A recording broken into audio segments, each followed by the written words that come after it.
Good afternoon. My name is JJ Spoon, and I'm an Associate Professor of Political Science here at the University of Pittsburgh and the Director of the Center for European Studies. Today's conversation is focused on European cities in the 21st century. And the conversation is sponsored by the European Studies Center and supported by the Jean Monnet Center of Excellence. Our co-sponsors today are Florida International University, the Jean Monnet Center for European Union Studies, and they are joining us remotely, as well as the University of Illinois Urbana-Champaign, Jean Monnet Center as well. And just as a heads up before we get started, our next conversation on Europe is on May 68, Legacies of Protest in France, and will be March 14th. And this is part of our larger Global Legacies of 1968 series. All right, today we're going to be talking about European cities. And by way of introduction, European cities, like urban areas across the world, are reinventing themselves. They are becoming greener, smarter, and more sustainable. They are building and expanding sophisticated public transportation networks and bicycle infrastructure, and using alternative energy resources. They are redeveloping former industrial areas, water, and riverfronts. At the same time, European cities are facing challenges from population growth, climate change, and continuing inequalities in education, housing, and opportunities and employment. And all of this is happening underneath the umbrella of the European Union, which offers cities networks to share best practices and funding for new initiatives and programs to help cities and urban areas become and remain resilient and just. With this background, we turn to our panel of experts to discuss these issues and challenges to help us to better understand European cities in the 21st century. I'd now like to introduce our panelists, both here sitting next to me in Pittsburgh and those that are joining us remotely. First, to my right is Katrina Kelly. Dr. Kelly is a research associate in resilient energy and power systems at the Swanson School of Engineering and manager of strategy and business development at the Center for Energy at the University of Pittsburgh.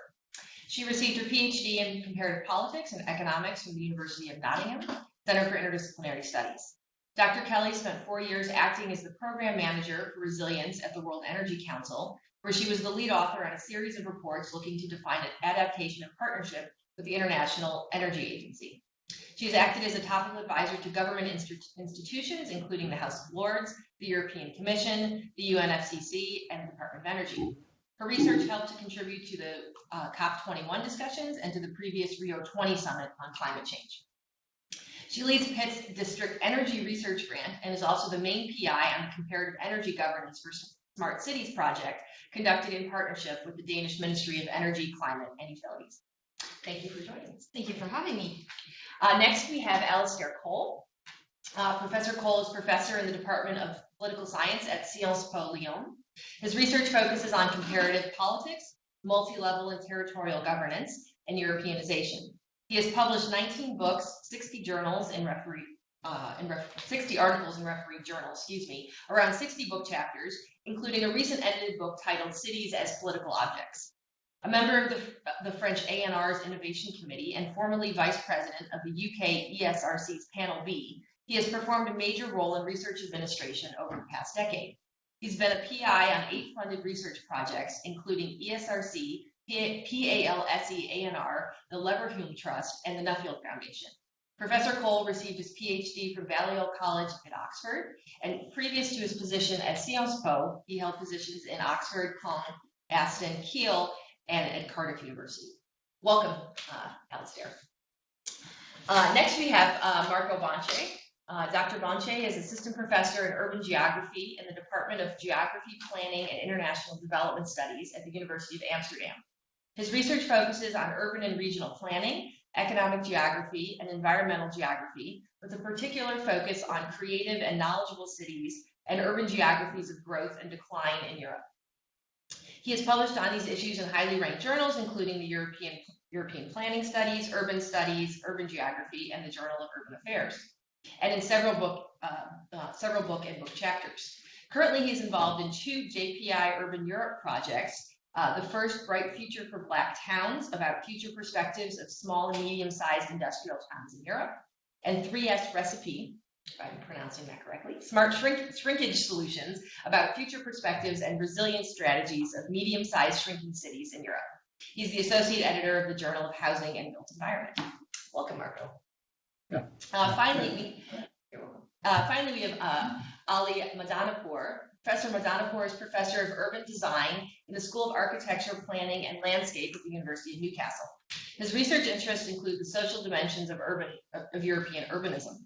Professor Madanapour is currently involved with 12 partners from around the continent in a European Commission-funded research into the relationship between localism and spatial justice, called relocal.eu.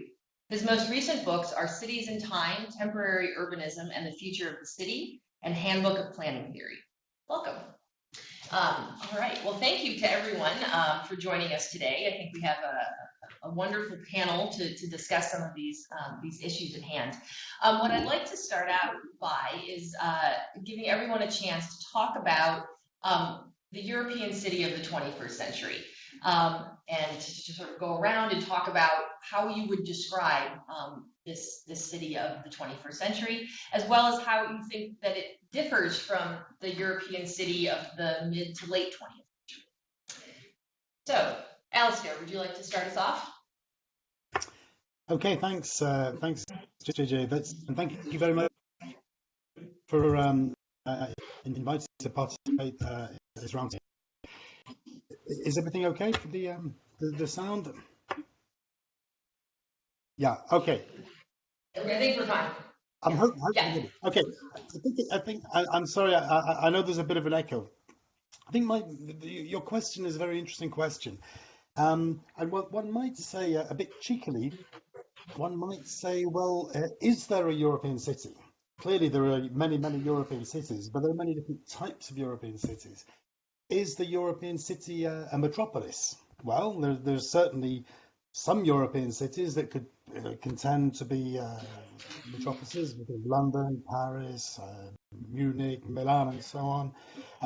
But maybe most of them are not. And certainly in the French case, which is the one I know the best, the cities that are formally called metropolises are actually rather small provincial places, small regional capitals. So I think that's one take. The second take is the city a smart city? Now again, I'm anticipating some future questions here. But 2 weeks ago, I was in Shanghai, and wow, that's a massive city where technology seems to dominate all interactions in everyday life. I think European cities, by comparison to that sort of size of cities, look quite small, really. Is it a political city? I think this is one of the most interesting aspects for me as a political scientist. And to some extent, I think we can see that there's an ingrained tension between trying to bring the political city to life and to some extent the obstacles to that process. What I'd call developing territorial political capacity at the metropolitan level faces problems. There's opposition sometimes from central government, there's oppositions from other levels of local authority, and indeed the structure of the city itself is not always amenable to allowing the emergence of a particular city government. So in a way, the first part of the question, and I'll be very brief here, is many different types of cities, but clearly the cities we're looking at are very different now than they were 50 years ago. Technology's moved on, agglomeration effects have intensified, the nature of the policy challenges have changed in transport, IT, and so on. I think just finally on European cities, it probably is fair to say that European cities are somewhat less dependent on the central governments today than they were before, although it depends a little bit on country. But I think it's probably fair to say that there are less tight relationships between central governments and leading European cities. I'll leave there. There's a lot more I could say, but I'll ask others intervene as well. Thank you. Great. Thank you very much. Marco, would you like to?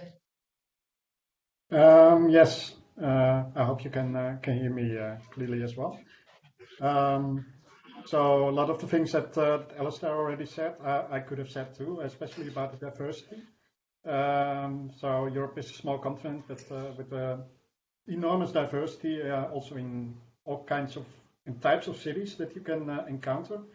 And maybe added to what Alistair said, maybe also a bit of the geography of Europe. I'm a geographer after all. So next to the differences, the different types he already mentioned, maybe you should also look at different corners of Europe. And in different parts of Europe, cities are also developing very differently, especially if you compare, well, my corner of Europe, the northwest of Europe, with, for example, Central and Eastern Europe or Southern Europe. So in the northwest of Europe, you would have countries like Netherlands, Belgium, UK, Germany, where most cities, especially the large cities, are doing quite well recently, and they are growing quite fast. But if you go to Central and Eastern Europe and also some parts of Southern Europe, you would find totally different histories. For example, in Central and Eastern Europe, usually the capital cities are doing fine and they are really dominant. But then all the other cities are somehow struggling economically or also demographically. So there you encounter one of my main research topics of the past years, the shrinking cities. They are more present in Central and Eastern Europe than in the Northwest. And maybe if I try to say something about how the cities have changed since the late 20th century, I think, again, some of the things that Alistair said, I could also agree with. Maybe added to that, I think Alistair already referred to the concept agglomeration. I think I can, in addition to that, I can say that most of the cities and city regions in Europe have become more polycentric. So it's no longer the dominant historic core of the city that dominates everything, but there's several cores, more or less complementary to each other, not really competing with each other. And maybe it's also a more polarized city, a more segregated city in that sense. Maybe the European cities are becoming a bit more like the American ones. I'll leave it with at this moment, I think. Thank you. Ali, would you like to add your thoughts to this? Well, first, thank you very much for having me in this conversation. And can you hear me clearly? Yes. Yes, I agree with the two other speakers that there is no single European city that we can talk about. And there are quite a wide variety of different circumstances and different attitudes to urban living across the continent is quite different. And also, it's difficult to find a sharp break from what it was in the 20th century to the 21st century. It's just a kind of continuation of some trends. But you can see the city now, and the image of the European city often is constructed on the basis of the larger cities, the more iconic cities. And in those places, you see that they are more cosmopolitan, they are more multicultural, they are more colorful, more diverse. There are all sorts of pressures for environmental sustainability, control of cars, investment in public transport and bicycles. These are all trends that you can identify. But at the same time, these bigger cities are growing. If you look at the State of European Cities reports, it shows how the bigger cities are growing and the smaller cities, medium-sized cities are basically stable, and smaller cities and marginal areas in the south and in the east of Europe are shrinking, are losing population. And of course, post-industrial places have been shrinking for quite a while.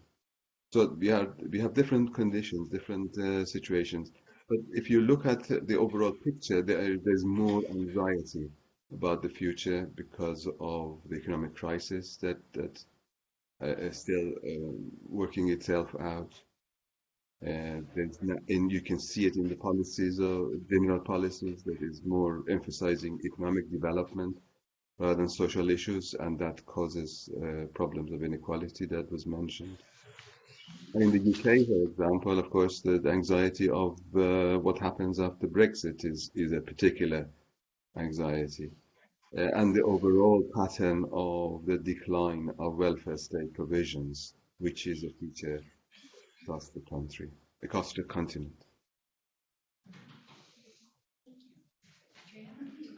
Sure. To add. So, for me, as a bit of a scholar who's focused on the EU mechanism itself, the question of what does it mean to be a European city begs at first the question of what does it mean to be European today, actually. I think discussing cities and Europe itself is interesting in one aspect because you can juxtapose it with the idea of what it means to actually be European at the end of the day. Do we define the EU itself as a mechanism for governance should itself reach into the localized level?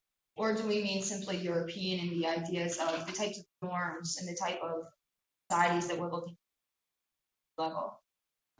When you look at the EU itself, and I'm, despite having just moved here shortly after the Brexit last year, I'm a huge proponent in the long-term mechanisms that the EU itself has caused for governance. So if you look at sort of the questions around sustainable energy, on what it means for sustainable governance, we can see that the EU, although not perhaps directly through its funding mechanisms and city levels itself, but through the overall mechanisms and how it's changed the governance of Europe for long-term thinkings in terms of sustainability, certainly has ramifications on how we begin to think and conceptualize a lot of the infrastructure development and also a lot of the socio-political development at the local level.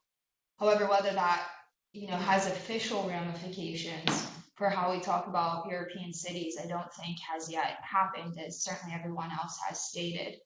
I think certainly, as we said, there's difficult times, I think in Europe in general right now, but there's also really positive times that I think we haven't highlighted or looked at. In a lot of them, you can see between a comparison between, for instance, American cities, Chinese cities, and European cities.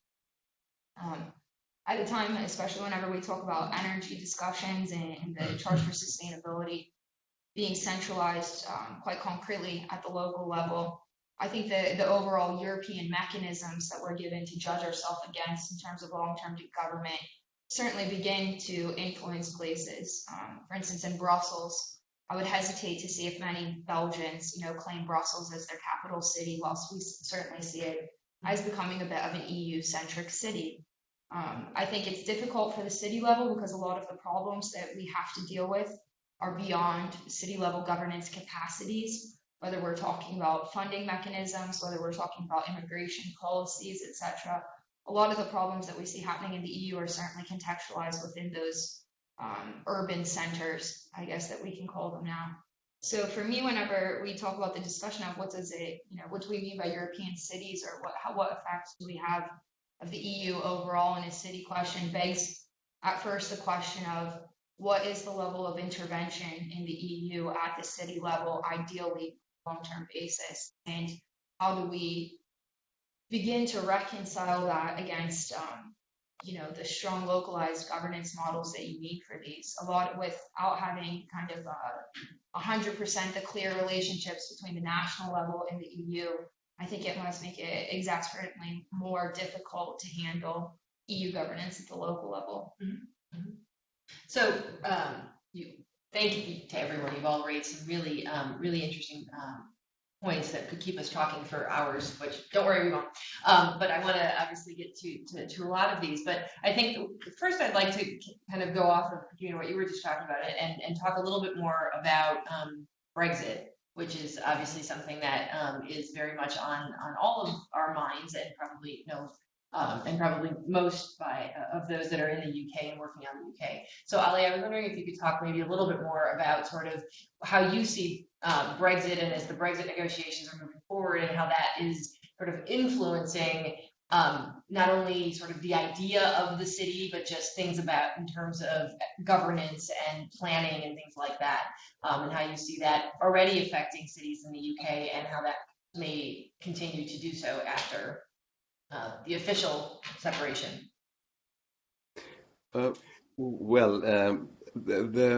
The trend of Europeanization and harmonization of practices across different cities has been very strong in the UK, being in the European Union. And but you've got to see that the level of autonomy for urban authorities is quite different across different countries.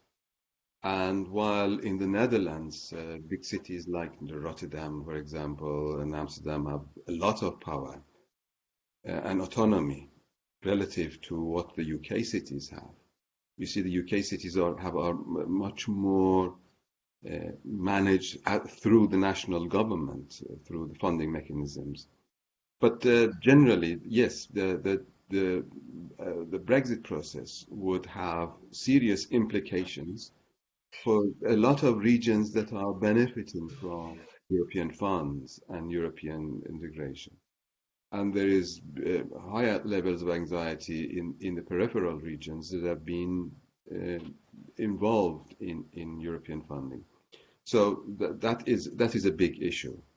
In terms of policies, there may be continuation of ideas of harmonization, some of the ideas that are happening in the European Union and in Europe may just again travel to the UK, and the UK cities may follow those trends.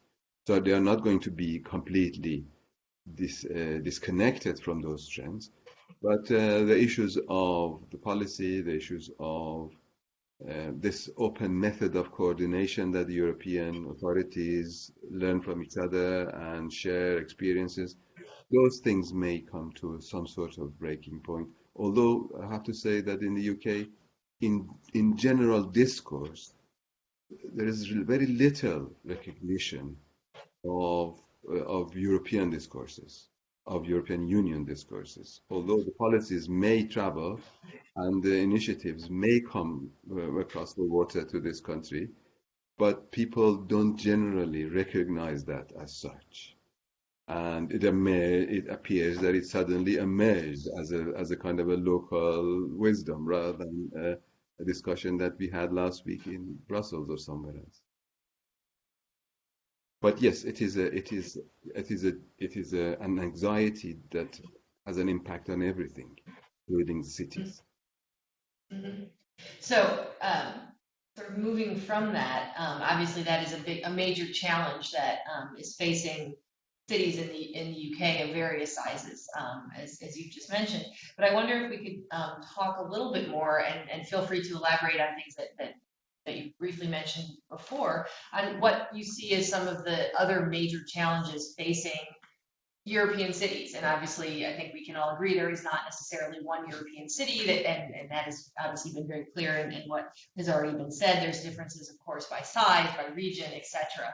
And cities of all of these different kinds of cities are facing different kinds of challenges. And so I wonder if we can talk a little bit more about what you see as those, as what those challenges may be. Katrina, would you like to start? I think, a lot of the challenges for cities, whenever we talk about it, are quite interesting because they tend to be, very different from country to country. But overall, they fall into kind of the general development problems that we issue. For me, I tend to focus a bit on energy, so probably spin it towards that discussion. It's a very interesting choice of a city. Again, from talking about how the EU really wants to, I think in terms of energy planning, influence a lot of our sustainability choices. The EU has been the mechanism that is really, when you look at energy is probably the greatest case for how we can see how influential the EU itself has been in influencing national level choices. Whenever you look at a city level, even for cities like London that are no longer or will no longer be part of the EU discussions, I think it's really important to have that European kind of ideal for cities to aim towards, if you will. In terms of energy discussions, obviously alternative energies are the big choices we have. And what's quite funny to see is how cities are left with quite a financial burden without having an overall governance burden. I've seen, say a city wants to start implementing rooftop solar, for instance, it wants to achieve its sustainability targets. Whenever we're talking about Europe, unless you're in Spain and Portugal, for instance, that impact of what you can do in a city in terms of implementing renewables is quite different from what a national government can do. There's choices that are simply outside of your jurisdiction that will influence you whether you want them to or not, and a lot of them have to do to the connection of, for instance, the electrical grid. I think whenever we kind of talk about city issues and that level of autonomy, energy is certainly an issue that is quite difficult to handle at the city level. In Pittsburgh, for instance, I've seen, I moved here a lot to work with the city to define how they were going to start approaching sustainable energy. And comparing it to what I've seen, happen in cities in the EU who had this overall top-down mechanism that guided, by 2050, we will make these choices. By 2050, we will have these targets in place. We will achieve these. It makes it much easier for the city level to juxtapose their financial decisions, their planning decisions, development at the local level, where things can tend to be much more, how shall we say, separatist in their ideas of what will work the best for their development. So I think that the level of autonomy there, I tend to champion the European viewpoint and how indirectly influential it is at the city level for Europeans in terms of energy. But again, I leave that just at an energy standpoint, because I certainly don't dare to tiptoe into the waters of immigration, which I will leave our colleagues to discuss. Marco, would you like to offer your thoughts on sort of the challenges as you see them? Yes, of course, there's a lot of challenges that could be mentioned. Some of them were already mentioned. I will not add all of them, all the others, but maybe I try a few. I'm thinking first of all of demographic challenges, which play out differently in different parts of Europe and different types of cities. So there's on the one hand these fast-growing cities, especially the larger cities, the capital cities, and the usual suspect cities like Amsterdam, for example, where more and more people are concentrating and flocking to at the expense of other cities. So you have cities that are growing actually maybe a bit too fast, and they have problems catching up with the growth.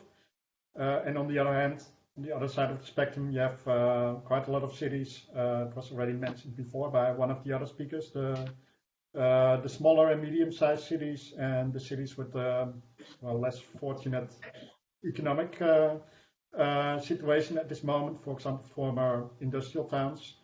And they are losing a lot of people to these fast-growing cities. If you look at the demographic challenges for Europe as a whole, then a lot of the countries in Europe share more or less the same challenges. There's constantly the threat of demographic decline, and in some countries it's already started. Because the birth rate is below replacement level, and not all the parts of Europe attract enough migrants to compensate for that. And maybe another challenge I'm thinking of now, and then I'm turning back to these fast-growing cities like Amsterdam, for example, but you could also mention Barcelona or London or Paris. It's that not only more and more people want to live and work in these cities, but also more and more people want to visit those cities. So the mass tourism is concentrating more and more in a very select group of cities in Europe. And you see more and more in cities like Amsterdam and Barcelona, Venice as well in Italy is a famous example, that the locals are protesting more and more and want to reduce that tourism. These are just a few examples of the many challenges that our cities are facing now. Alistair, what are your views on this? Okay, thanks very much. I have I'll say something slightly different in the sense that I've recently carried out for the project I'm doing at the moment, which is on trust and transparency in multi-level governance. And we're comparing basically 6 European regions in UK, France, and Germany. And in 3 of those regions, we're taking strong metropolises. So we're taking, I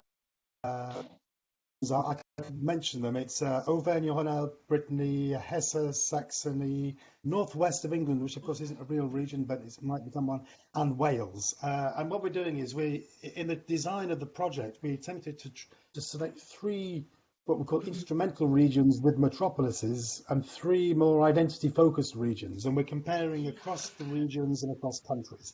Now, I say all of that because we carried out, we got quite a lot of money, which was nice. So we were able to get YouGov to carry out a survey in France. At the moment, it's only France because the other colleagues haven't got the money.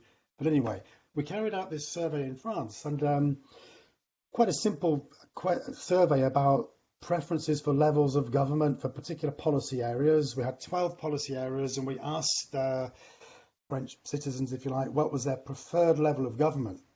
And I think two findings come out very strongly. One is the robust resistance of the French central state, that actually is seen to be, to some extent, depository of a generic legitimacy, but also the emergence, in a way, of the city level.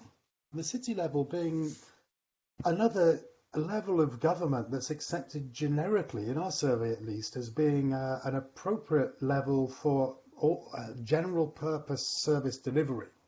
Whereas the other levels of government we interrogated, the regions, the départements, were seen as much more specialised and had much weaker forms, actually, of legitimacy, which was not necessarily what we were setting out to do. So that's the first comment. And then the second comment that that feeds into this, in this project, we're also carrying out panels of interviews in each of the 6 regions. And what's transpired at the moment is, certainly in the French regions, there's a real degree of tension, let's put it that way, between, if you like, the metropolitan centre and a region like Auvergne-Rhône-Alpes and the border region. And there's even indeed some resentment of the success of Leon, resentment of the success of Jacques Collin, of course, who's now Interior Minister. And it plays itself out politically as well. The success of Emmanuel Macron and En Marche in the large cities in the last elections was remarkable. You know, it's just in Lyon it was almost 90% and so on.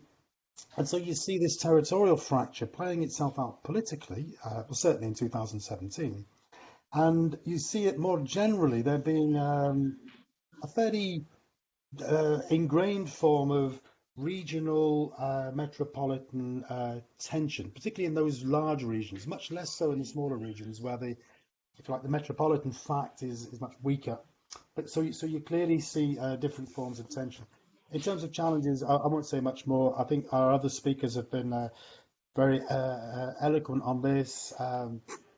I think in a way the whole, but the political dimension, and I think just the final point is, clearly, many of the problems that are identified in territorial governance terms are not problems that can actually be addressed by territorial governors, be they in cities or regions. And I think it was your point. I mean, you know, and this came out very strongly in the project we're doing at the moment. And that clearly, you know, that politics policy dissensus is well, it creates problems for democracy, clearly. So those are challenges. There are many other challenges, but those are some of the ones that I think come out of our recent work. Yeah, thank you. Yeah. I was going to say, Alistair, you've inspired me to want to make a comment that goes a bit further and perhaps poking the beast of the bear, if you will. You know, especially as a scholar of European governance, I will say that I didn't necessarily have to focus on the city level too much until the past 2 years, until there started to be less of a focus as to what the place of national governance were in sustainable development.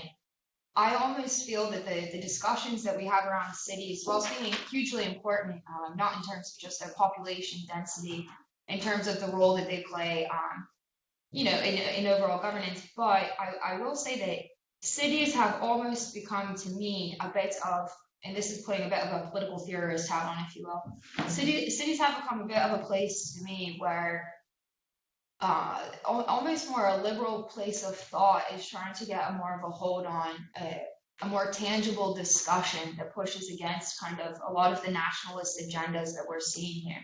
I think when we talked about the EU previously, you know, if it was 5 years ago, we used to be able to say, you know, Europeanization is what we all want. We all want to go forward on it. You know, I'm a French passport holder that was living in London, and I certainly would have said, you know, Europeanization, I am European. I would never say I'm French. But in the context of kind of there being this push ahead now to be, you know, oh, well, if you're saying you're European, you're not nationalistically strong now. I do feel that this discussion on cities is becoming more and more apparent, because that's at least a place where we can start to have concrete discussions on if you will, like-minded people. From a governance perspective, within a city perspective, cities tend historically now for the past 50 years or so, they tend to be more liberal locations. I wonder sometimes if we're having discussions about cities because it's a way of not addressing the rural communities who tend to hold the more conservative viewpoints around sustainable development. Okay, thank you. Anytime we talk about Europe, we often it's often hard not to talk about sort of nationalism, and and I think it's very interesting the point that you just raised, because my sort of preparing for this discussion and thinking about this, that is not something that was sort of at the forefront of my mind, but I think that makes a lot of sense in terms of thinking about sort of these tensions between rural and urban areas, regions, as Alistair mentioned as well, and sort of where that sort of liberal in the American, let's say, or European sense of the term, those distinctions are between, and how that maps on to some of the larger issues that we're seeing. So I think that's a very interesting point. Ali, do you want to, I got you on the Brexit question, but do you want to jump in with any other challenges that you see? Yes, it's lots of challenges that some were mentioned. This last conversation about cities versus nationalism emerged very strongly in the UK after Brexit, and the bigger cities voted to stay in. But the discussions were more complicated than that, and it became too difficult to disentangle the issues. But definitely there are some people who promote this idea of Europe of cities rather than Europe of nations or Europe of governments. In terms of the challenges, of course, the challenge is demographic challenge of aging and population decline and migration, international migration, which is a continuous challenge to all countries, and they behave very differently towards it, as you well know. The issue of this tension between the regional identities, politics of identity of these separatist regions like Catalonia or Scotland or Corsica, these places, that it is a big challenge to the whole idea of European integration because it's based on national governments joining together in a club rather than these new emerging places. The issues of poverty and social exclusion, which has been going on for quite some time, in the context of welfare decline, and again, different welfare regimes across the continent have different capacities to deal with it. And some rely on families to deal with the issues, some have very strong welfare regimes and they deal with that completely differently. But we see in these big cities, for example, the other side of this colorful cosmopolitan experience that we see is gentrification and displacement, and how some groups lose out completely, are pushed out and lose their right to be in that place because they are not on good salaries or good social positions.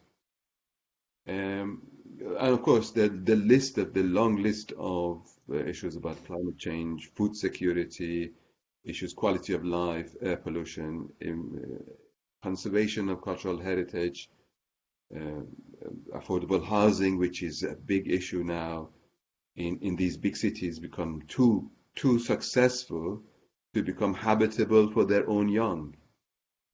And people cannot afford to live in them anymore. Issues of transport, and these territorial breakages that Alistair mentioned. A big version of it is in the UK is the north-south divide that people talk about. That the different parts of the country perform differently, and it becomes a major problem for the north to look at the south to see how well it does and how badly the north is doing. And these are issues that then undermine the legitimacy of the state, undermine the problem of, and at the level of the European Union, it creates democratic deficit in the sense that you see the whole idea of solidarity of the European Union collapsed almost after the crisis in Greece. So the whole issue of legitimacy of these institutions and arrangements come under serious pressure. Well, that's a very long list. And obviously we can explore all of these, but I think the one thing that strikes me with quite a bit of what the four of you mentioned, and this I think, and Marco I think used this term specifically, was sort of democratic challenges, right? That we can sort of think of so many of these issues under the sort of banner of, you know, the challenges of cities to questions of more broadly of democracy, of inclusion, of dealing with inequalities and things like that, and then within sort of the larger context of many of the things that we mentioned. I want to sort of maybe turn the discussion a bit perhaps more towards a positive direction for a moment and think about what the good that cities are doing, right? We know that obviously we're seeing all sorts of challenges for big cities and small cities and all of these kinds of things we've mentioned, but at the same time we know that cities are attracting more residents. Larger cities are. Obviously, we also have the problem of shrinking cities, as several of you have mentioned. But we know that, you know, the cities are growing, which can be both a challenge and can be a good and a bad thing. But that individuals are moving to cities that, you know, have the choice of where they can live, and they choose to move to cities because of opportunities, whether it's for employment, whether it's for culture, whether it's for sort of a more diverse life, etc. And so I thought we could maybe talk a little bit about, you know, what some of the good things that are going on in cities in Europe, whether it's, again, on some of those things, whether it's from a more of a green perspective, a smart perspective, and things like that, because we know there's lots of really interesting programs and initiatives that are happening that are trying to address some of these challenges. Who would like to start us on that discussion? Anyone? I can just go around. Marco, why don't you start us off? All right.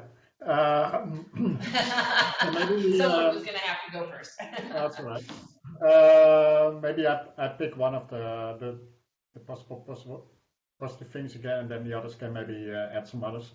Maybe we can look at mobility, partly already addressed in some of the earlier discussions. So the attempt to make mobility more sustainable. I think, well, not all European cities succeed equally in that, but in general, you could say that most European cities are moving towards more sustainable mobility. So they're becoming less car dependent, and a lot of European cities are currently trying to improve the facilities and the infrastructure for cycling and walking and moving across short distances. Most European cities are also investing a lot in improving their public transport, which was in most European cities already quite good, but it's becoming even better. So maybe that's one of the positive things we could mention. Alistair? I'd make a couple of points really about actually the two most recent places I've lived, Cardiff and Leon. In Cardiff, which is the capital of Wales, it's an absolutely superb transformation of that city. Waterfront development, renovation of the old docks area, bringing masses of new inhabitants to that area to take up pretty well-paid jobs and sociologically transforming the area. In Lyon, where I live at the moment, I mean, if anything, it's been even more spectacular. The renovation of the old run-down area known as the Confluence development, which is a massive urban renovation on a brownfield site with the most environmentally friendly buildings. Actually, in the Confluence part of Lyon, there are some buildings that are net producers of energy, which is interesting. And to some so I think to some extent in those two, in a very anecdotal sense, those two cities I think tell us a lot more about what's been going on in European cities certainly. And again, going back on the anecdote, but when I grew up in Manchester in the late well, I won't say when it was, but a while ago. I mean, the transformation in that city, when you go back today, has been, extraordinary. And so I think to some extent the same pressures. The models are a bit different. Sometimes it's public-private partnerships. Sometimes it's zone franche or tax-free zones, or sometimes it's the state.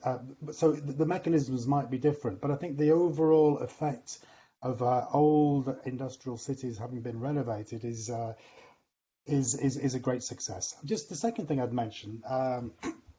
We were talking about democratic deficits at the city level, and that's a fair point. But on the other hand, I was part of this network called Leading Cities that I'll perhaps mention a bit later on. But this was a network led by Boston, basically. It was Boston, Vancouver, Lyon, Hamburg, Barcelona, and Lisbon. And the interesting thing about this network was precisely about the bringing together actors from the city, the university, the not-for-profits, and so on.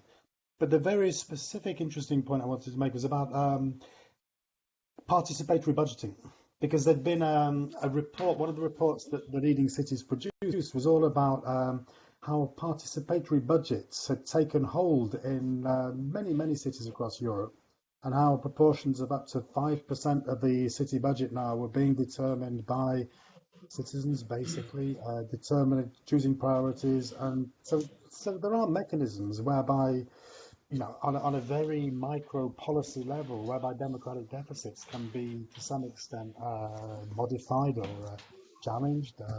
As I think there's lots of positive things going on in cities. Also, in terms of neighbourhood democracy. I mean, certainly, one needs to drill down and see the reality of this. But I think you can see in cities across Europe how grassroots neighbourhood democracy has rooted itself in particular practices in particular places. And again, I think that's a positive evolution of the contemporary city.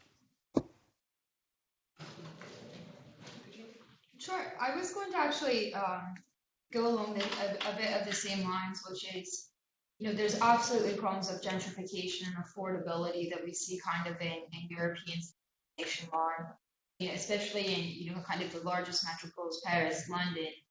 I mean, it's quite unaffordable, but there's so many stories to be championed about kind of the smaller industrial cities specifically that you talked about, Alistair, and I throw in Dortmund into that discussion, which has done a really fantastic job of specifically taking advantage of old brownfield sites and making sure that they're turned into greenfield sites. I think whenever you look at European cities, and again, acknowledging, that there's certainly issues at hand there, cities can be described a bit as a place of where we've really embraced the joie de vivre in Europe, I think, and really embraced how citizens have chosen to influence and participate in trying to make their place of where they live and where they work and where they play as most sustainable as they can. I think at the city level, something that I find exciting is really the implementation of innovation as well that we see, and also the future discussions that cities want to have. I was in a discussion a few weeks ago with the CEO of Enel, and he was talking about how in Rome they want to be testing drones for the deliveries to further reduce emissions.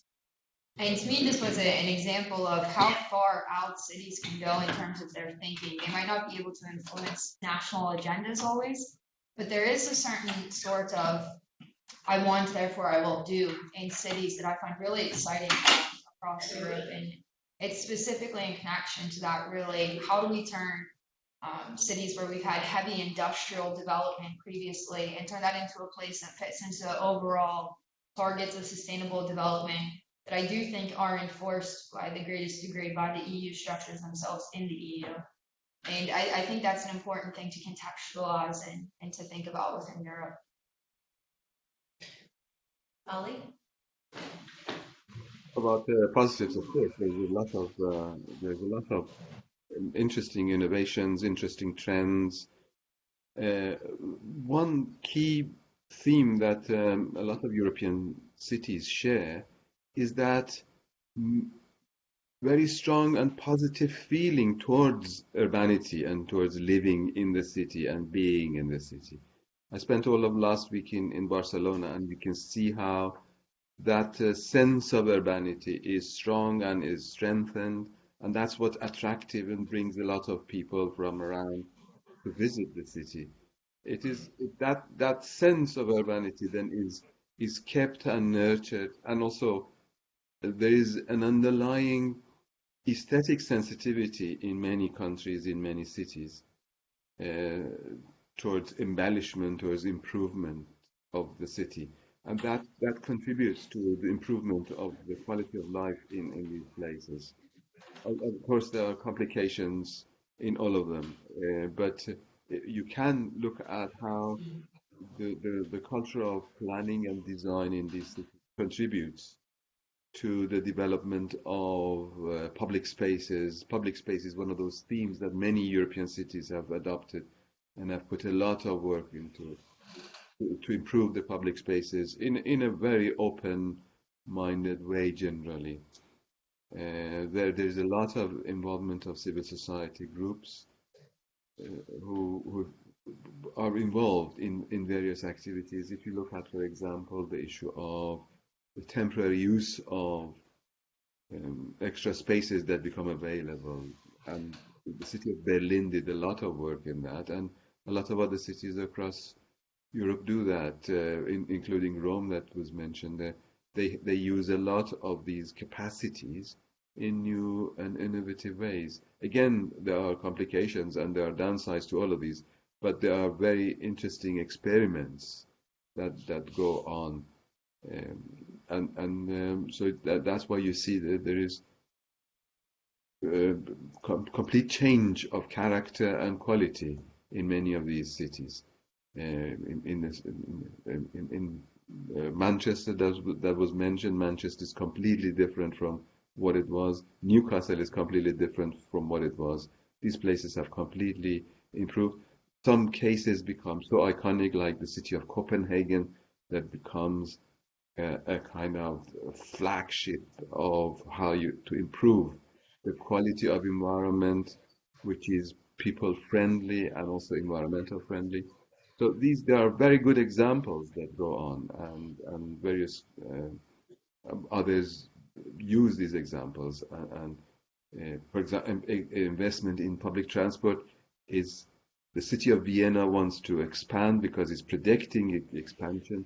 The first thing it does, it puts in place the public transport for the construction of a new town on its edge. So it's rather than public transport catching up later, the infrastructure is put in first. So there are all of these interesting experiments, interesting processes that are going on. They experiment with sustainable development, like all the Scandinavian or the Nordic countries are champions of that. They do a lot of work on that front, and the new developments are very models that others can benefit from, can learn from. Well, I think that gives us a really interesting sort of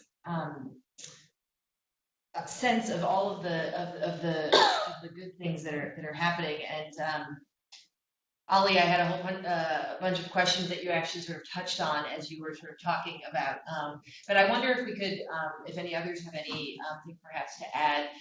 One about civil society, right, and the role that civil society is playing in sort of these new, in all of these good things that are happening, and we can see that through things that Ali mentioned, but things that others have mentioned, things like neighborhood democracy, really sort of decentralization of sort of the democratic processes in cities, getting individuals, whether through their neighborhoods or through other organizations, more involved, public-private partnerships, and these kinds of things. I wonder if anyone else wants to kind of jump in and with some examples of that, or just expanding on that. I'm happy to kind of jump in on that because I was writing a note about it. I think the words that resonated with me that came out two different times that are in connection to this, and I'm going to say something that actually might be slightly controversial, And that's actually the discussion of the democratic deficit and talking about how decentralization, community power, neighborhood, empowerment are all positive things. And I actually would argue, as Winston Churchill, I think, said, the biggest argument against democracy is to walk down the street trying to start a conversation with the average person. And I actually, through now living in an American city, which has no national regulations on energy, has no state level regulations on energy, has tons of motivated stakeholders that are completely decentralized doing their own things, I can just comment on the administrative burden that I've seen cities encounter here.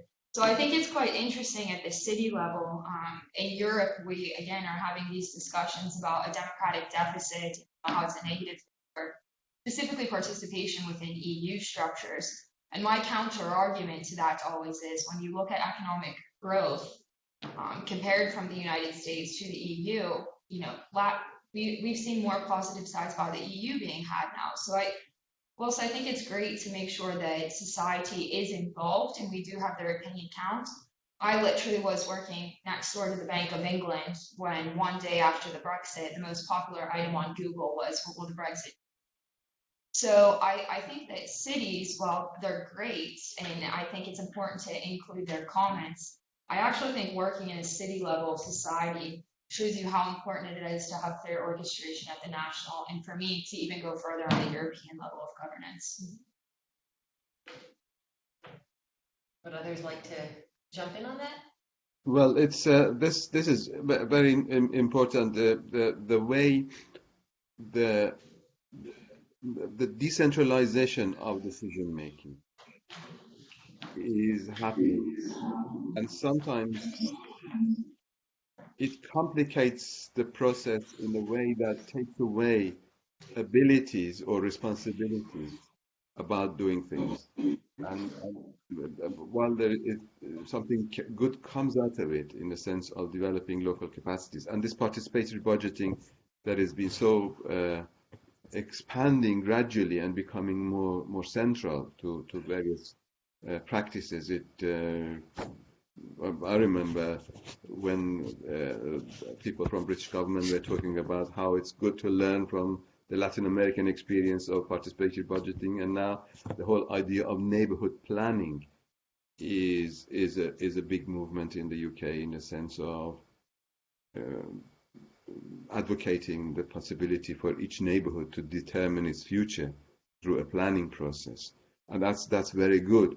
But as Katrina was mentioning, you need also support for these movements to become fruitful. Otherwise, the richer neighborhoods have the economic and social capacities to do things for themselves, and the poorer neighborhoods are left to their own devices. So it is a very interesting and important movement, but it needs different levels of support, expertise, financial support, policy support, and legislative support. All of these need to be there for these local movements to come to some sort of fruition. Too much democracy is messy, so can be a problem. It's Alistair. I just contribute somewhat. I think the point made about decentralization is clearly a very important one. My own view would be, to some extent, I think the problem in Europe at least is in countries like Spain, maybe France as well, certainly the UK. I wonder whether the debate it's really about decentralization, or whether it's a debate about the clear attribution of competencies to particular levels. Because I think the problem in the French case, very clearly, it's the millefeuille territorial. It's the fact that there's basically no authoritative decision taken really about which level of government should be dealing with which particular issues.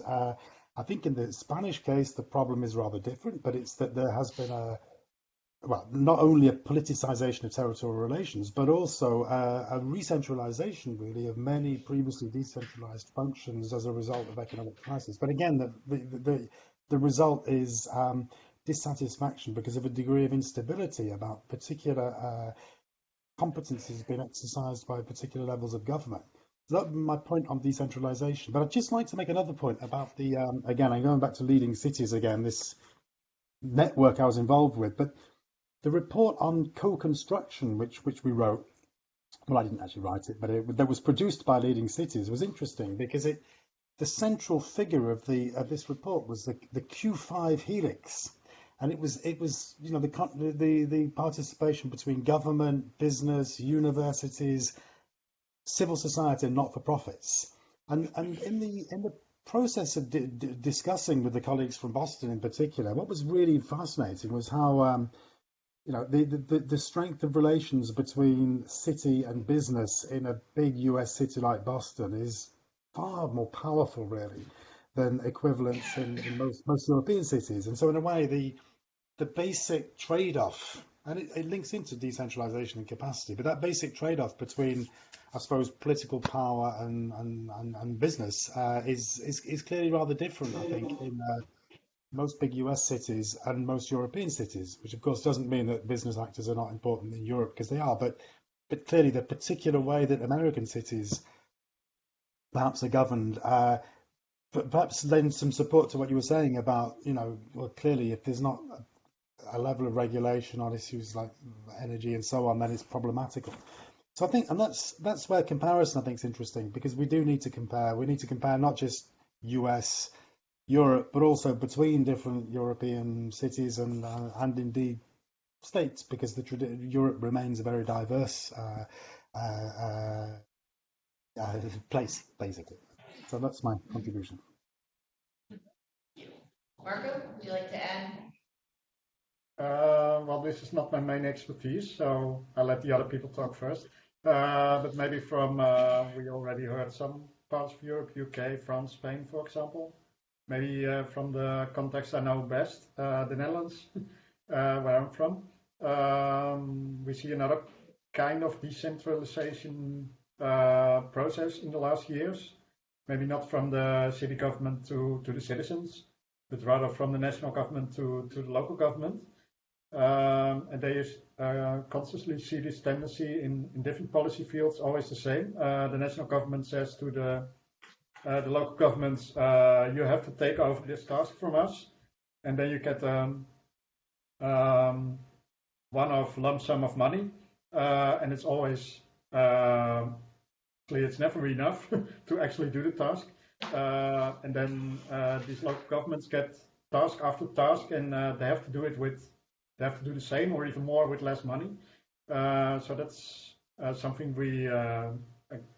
a discussion between local and central government we have a lot in the Netherlands the last years.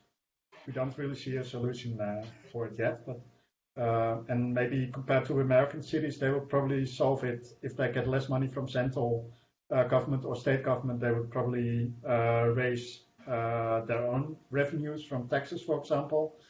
Maybe not too much, not to lose the voters, but in most of the Dutch cities, and I think we have that in common with a lot of other European countries, the local taxes are still very low compared to the national ones. So the cities do not really have a good alternative if they lose national funding. Sure. I think, the thing that's interesting in all the conversations we've had here almost, touch on a bit of like the values that we're truly trying to embed within development and how broad they are. And to me, it's interesting to see how the discussion with cities has kind of coalesced with the discussion of going back to what does sustainable development actually mean for us, and how deeply is that embedded within our societies, within our development discussions overall. What you see at the city level, I think they get slightly worrying, if you will, from really a governance perspective, are the overarching issues that cities cannot control whatsoever. So again, we have, immigration issues, but to me it becomes issues where they would be counterintuitive to a city's own development, so specifically climate change. A city's burden of responsibility that it's able to carry, that it's able to influence, is much smaller than a national level, and it is going to be a consistent financial burden to a city, unless, again, it's in a motivated state or not. So for me, when we talk about decentralization, it quickly turns into a discussion about defragmentation of policy as well, too. Should we be having city level discussions outside of an urban development context? about, how we best coordinate development. And I think, cities are really interesting to look at for that aspect, but they're also slightly worrying to see how cities can decide at a whim, perhaps or not, what their goals are without overarching regulation that would go there. And whilst I think that's probably not that important in a European context right now, I think going forward in these discussions, whenever we're having discussions against the Europeanization of Europe overall, that becomes worrying, especially when you look at the differences between the Eastern, Central, and Western European counterparts and what they hold as legally their norms for development overall. If we look at Sofia, for instance, in Bulgaria, without the EU there and without strict development regulations had overarching, talk about a positive story in Sofia, for instance. And I think that's where it gets, for me, a little bit interesting, but also worrisome to discuss at the city level is, are we doing positive things by encouraging city level discussions, or are we also doing worrisome things, which is taking away from a sense of responsibility that we have all agreed on within the context of the Brundtland Report, that there is sustainable development objectives that we all share. Are we now going against those norms a bit? I think that's where I start to get a little touch and go, if you will. Thank you. So before continuing, obviously I have lots more things to engage everyone on. I want to open it up and see if there's any questions from anyone in the room here or anyone that is participating online at all. Okay. So a quick question. A lot of the discussion has revolved around, cities dealing with inequalities, just cities dealing with challenges on the environmental level, and some governance issues. And I was just wondering if people could speak a little bit to some of the issues that I also am seeing, at least the U.S. level, and I think are echoed at the European level, in terms of security and sort of both policing the cities, but also securing them against outside threats, whether they're climate or human. Yeah, exactly. Great, thank you. Who would like to jump in on that again? Anyone? I can say slight positive, and mine will be a quick one sentence. I will just say, living in the two cities, I think in between London and Paris, something obviously on the security aspect it gets difficult because you can't control a lot of the immigration problems that are closely related to security issues right now. But I always say that London is really a city where you see where security issues, they are handled well. There's, I think, a reason that Keep Calm and Carry On really originated out of London. And this city level governance, it takes leadership in creating that city level community, really seem to have donated towards at least organization of security, if you will. So I say a quick positive and then I step back and let the real experts talk about that. Alistair.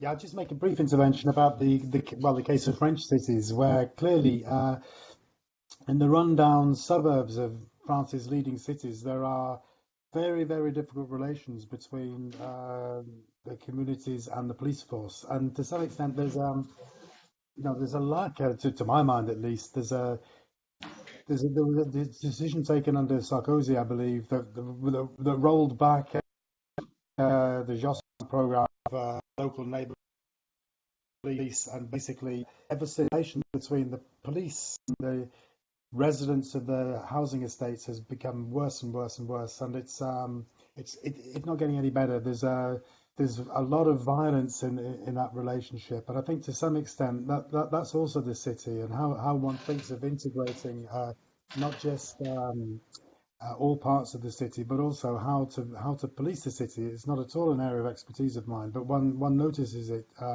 living here, that there are big territorial distinctions and fractures really between the level of policing different parts of the city, and there's a feeling of discrimination by communities to be fair in different parts of the city. So that's a major challenge, I think. It's a major challenge for French cities, and I think probably for other cities as well. Anyone else have Sure, thank you. Like to add anything on that? Well, So something that this, oh, sure. Ali, yeah. sorry, go ahead. I mean, No, please. it's one of those underlying challenges that continue, and different cities, different countries try to deal with it differently. Some places, I was in Brussels last month, and you can see the presence of military in public places to reassure people. But in the UK, they treat it differently. There's a lot of transformation of the built environment for security issues. They do it in different ways, and all they have to challenge to, if you like, make a balance between appearing to be in control, but not too much appearing to be a security environment where people feel uncomfortable. So it's a balance they all have to strike. So this sort of ties into something that I was thinking about, and Marco, actually, something that you mentioned early comments was sort of European cities becoming more North American.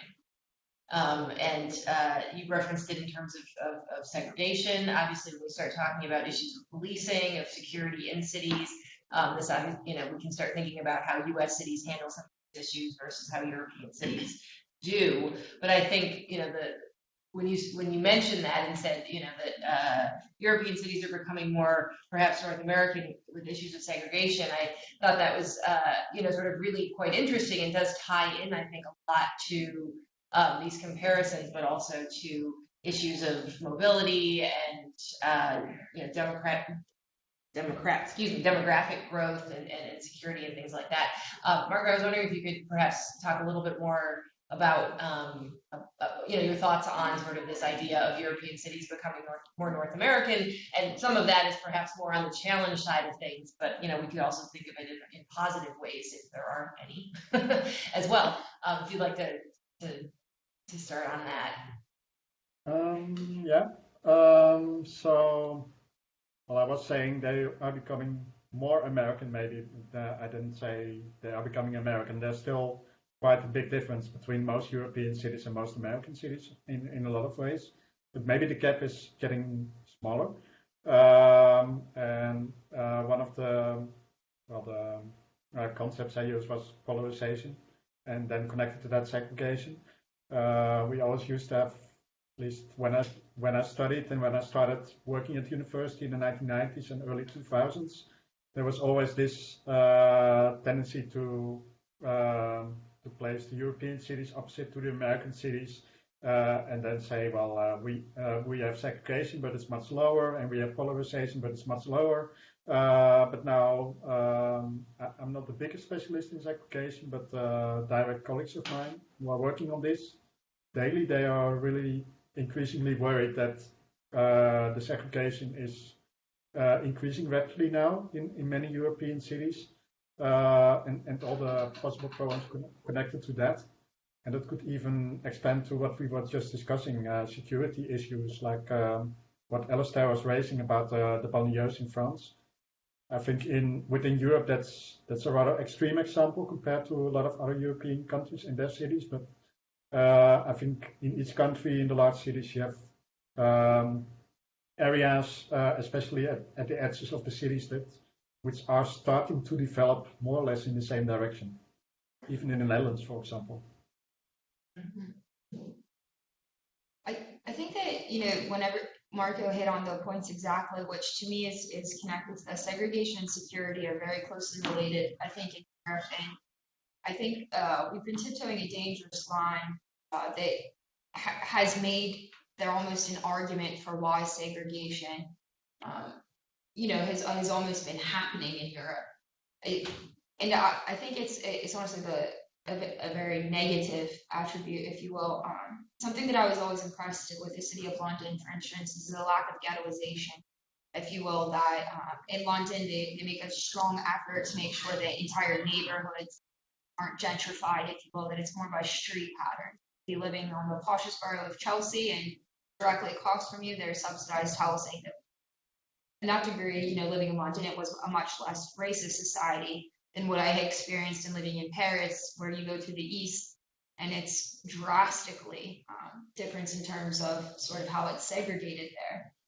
Whenever you consider, especially in Brussels, the connections between kind of neighborhoods that are becoming specifically associated with, certain kinds of people at the moment, it poses a really difficult question, I think, of, again, why cities should be responsible for security. I think whenever cities naturally are left to develop and are not forced to take difficult decisions, and sometimes at the city level, that is making choices that are counterintuitive to a city's development, ensuring that certain neighborhoods don't develop on a faster rate than other neighborhoods next to them, for instance. It's counterintuitive to a lot of real estate development, property pricing, all of that, if you will. But by doing that, it actually really weakens you in terms of security. You really, almost take an anti-portfolio perspective and really make sure your risk is in one situation or in one neighborhood, if you will. So I always think that's the saddest story that we could be talking about in terms of Europe. If we are talking about, cities becoming, kind of more positive overall, but in the same context, cities becoming more American. To me, it's not the context of becoming more American or North American. It's the rise of neoliberal ideas starting to come back into force and starting to be a counter argument to the context of liberalization that we have fought so hard to embed within European structures and within European ideals themselves. Alistair or Ali, would you like to add anything to this? In the UK, apparently the segregation on ethnic grounds has diminished, but has increased on economic grounds, and that is the big problem. But I mean, in the same way that we said there's no single European model, and of course there's no single American model. And the idea of European city becoming like American city is a general statement that we make. But there are all sorts of different ways that also if you like, American city is becoming more European with its emphasis on walkability and the transformation of the suburbs and new trends of urban living and urban appreciation rather than continuation of suburbanization. And you see in European context that some places are more freely suburbanizing and segregating along these lines, and some places are more integrative in their approach. So the situation is mixed. Although yes, there is this movement of new liberalization and emphasis on economic development that you can see in the European context. European social model was the idea that you can balance your economic development with social care and protection. And that has been under pressure. So the European social model is, because of the economic concerns, it's transforming, it's changing. Alistair?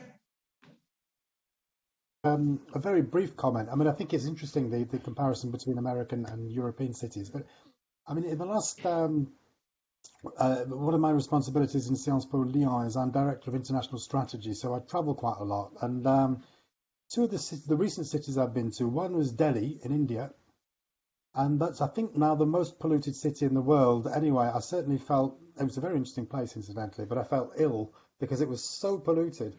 And then I just come back from Shanghai that was a bit less polluted than Delhi, but pretty polluted. And in a way, you just don't get those levels of pollution in European or presumably probably also American cities. I mean, and that I think is a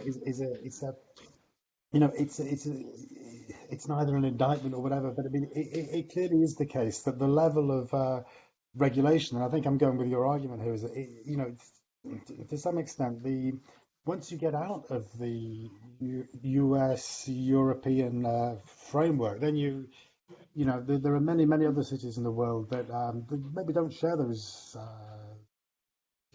that, well, at this particular stage in development, have not yet been able to perhaps catch up with the more ambitious environmental norms that you see clearly in Europe and I guess in the US as well.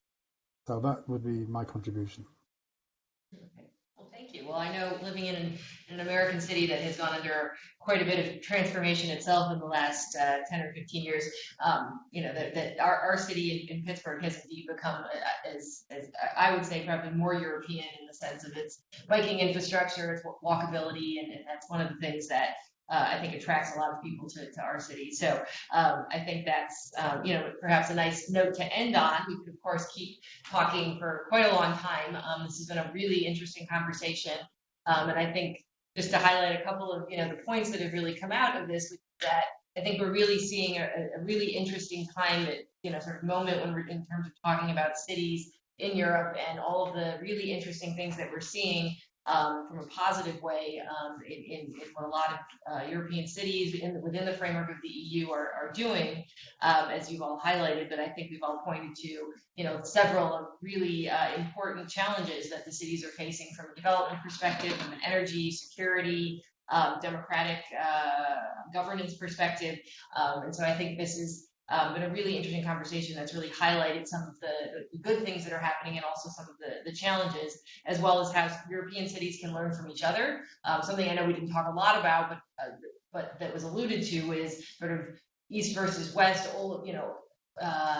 South, Southern Europe versus Northern Europe, however we want to sort of talk about these differences, as well as the challenges and things that cities can learn from each other. That larger cities can learn from smaller cities and vice versa. So I think this has really highlighted a lot of those things. And thank you to all of our contributors for this discussion.